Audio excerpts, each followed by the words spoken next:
All right, so we are going to talk about how this one guy grew this YouTube channel, and it started on April 15th, grew it to 100 million views, but the return was only $900. Neil, I'm going to share my screen over here. So those of you that are following us on YouTube, definitely subscribe to us on YouTube.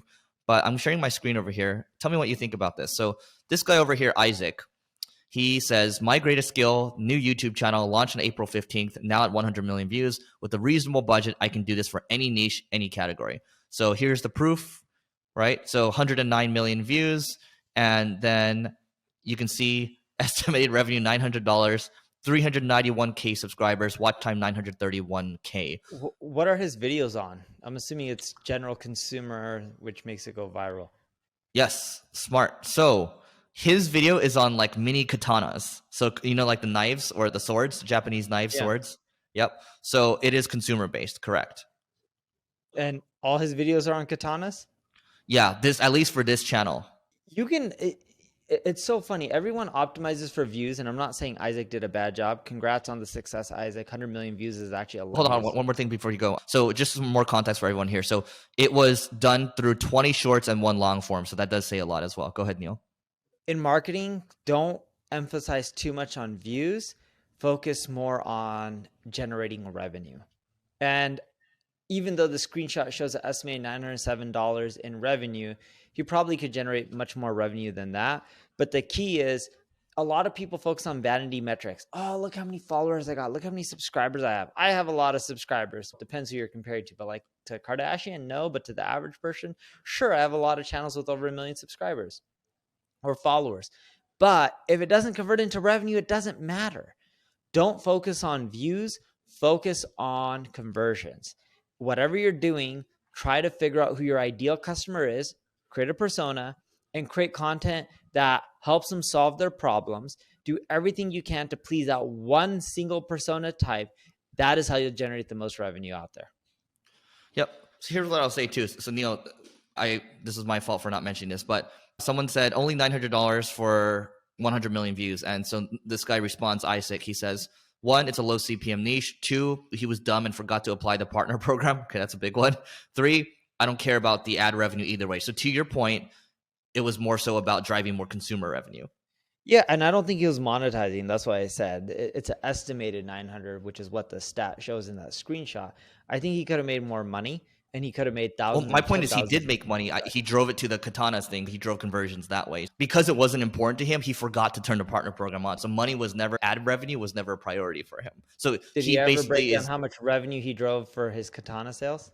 He didn't.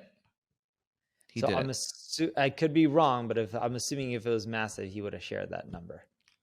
Yeah, so he's in this thread. He says he does this all the time. He's like, we produce 200 new videos a month. I'm messaging him right now just to talk to him because he's based in LA. So I'm going to try to meet up with him. And then someone asked him, right? That's a lot of traffic. So all more. Dude, who's responding to him? Jason Lemkin's responding to him, right? The founder of Saster. He's like, you're hired. And then someone else, this guy Turner Novak, who's influential on Twitter, also responded. So people are asking questions here.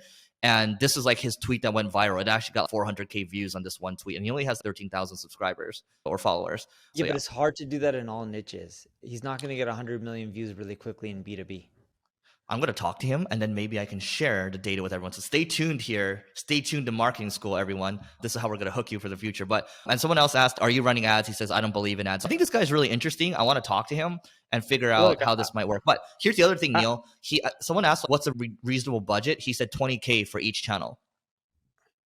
Yeah, that's not bad. This guy's doing well. Congrats to him.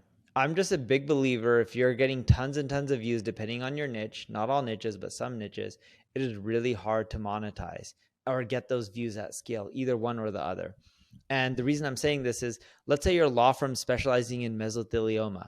You're not going to get 100 million views. If you do get 100 million views, 99% of those people are not qualified to become your customer. So I wouldn't focus on views. I would focus on revenue. And typically what we see is, if you get tons of views and you're going viral, most of those people are not buying. But on the flip side, if you create really niche content, and I don't mean like katana, like a sword, but niche content that appeals to very specific people, like I'm an engineer in a company and I'm focused on cybersecurity, and you're creating content very specifically for that one person, you're not going to get the views, but you can generate more revenue just because of how related it is to their problems. So here's what I'll say about this guy that grew to 100 million for his shorts.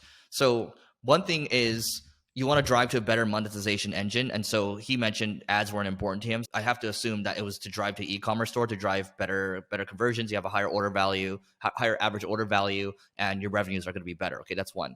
The second thing is you're unable to establish a strong relationship when you're just doing shorts. I don't remember many people that do shorts. And I remember there would be these conferences where, let's say someone has a TikTok 20 million followers on it, and when it came time for them to speak, nobody was watching their stuff because nobody knew who they were. So when you think about relationships in real life, do you think about all the people that you had these 2-minute interactions with, or do you think about the people that you've talked to for hours? Like, you remember those longer interactions.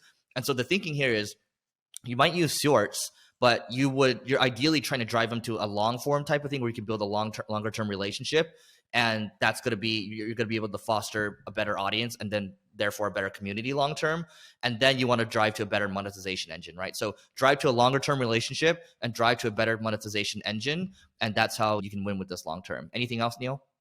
No, that's it. All right. That is it for Congrats to today. his view count. If anyone, wants more views, check out his stuff. All right. That's it for today. Please don't forget to rate, review, and subscribe. It helps us grow, and we'll catch you later.